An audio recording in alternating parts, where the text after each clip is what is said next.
This is what the Esker looks like.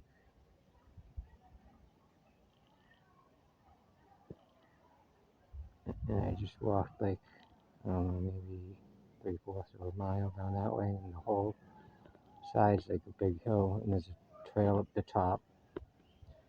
And on this side is the water, and then there's a little peninsula was the one you go out on. I had to loop around this way to get there, and that's where I'm headed.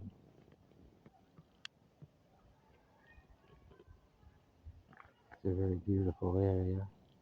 And this is in Esker, Great Esker,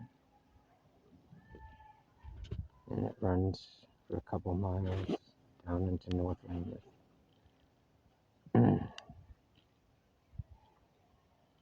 Maybe about another half a mile that way. They took some out, I think, for a tiny little building.